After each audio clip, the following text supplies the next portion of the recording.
Haliyam mana shunaqa mehr-oqibati yo'qolmagan insonlar borligi uchun men judayam xursandman-da.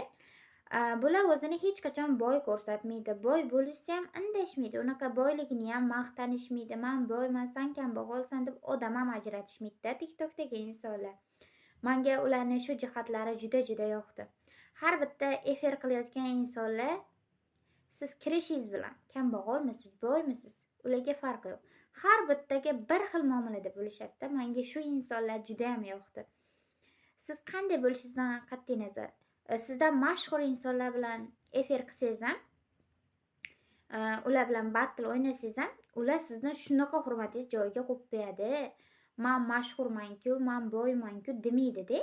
Qanday bo'lsa shundayligingizcha shunaqangi chiroyli muomalada gaplashadi ular siz bilan. Shunaqangi faxrlanib ketasiz. Haliyam mana shunaqa yaxshi insonlar bormikin deysiz. Lekin boshqa masalan men Instagramda bunaqa insonlarni kam ko'rdim-da. Ko'rdim, lekin kamda. Ko'proq boy qilib ko'rsatadi-da u yerda yoki boylikka qarab muomala qilishadi. Chiroyli bo'lib olgan, unaqa qilgan deb aql o'rgatuvchilar juda ham ko'p-da. Lekin puling bormi o'shanaqa qilishga deydigan inson yo'q. Lekin bu yerda sharoitingiz qanday bo'lishidan qat'iy nazar ular har doim qo'llab-quvvatlab turishar ekan. Hali mashhur bo'lib ketasiz, hali boy bo'lib ketasiz, TikTokdan ham pul topsa bo'ladi. TikTok orqali biz ham uy-joylar oldik, uy-joylar qilib oldik. Hali siz ham shu darajalarga erishib olasiz deb bular bor-ku.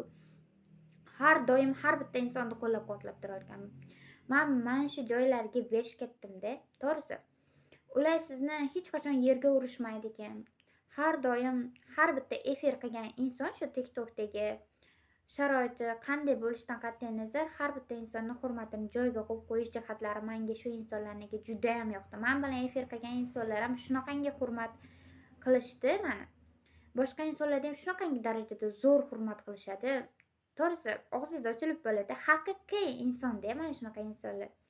Qalbi pok, mehr-muhabbatga to'la u insonlardan umuman yomonlik chiqmaydi-da.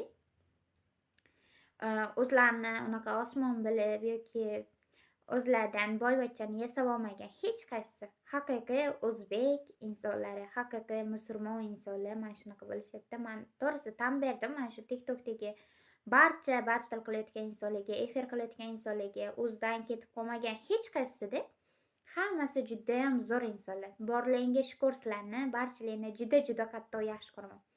Barchalaringni borlig'ingdan juda ham minnatdorman. Har doim mana shunaqa inson bo'lib qolinglar. Sizlarni juda yaxshi ko'raman. Allohimga shukr.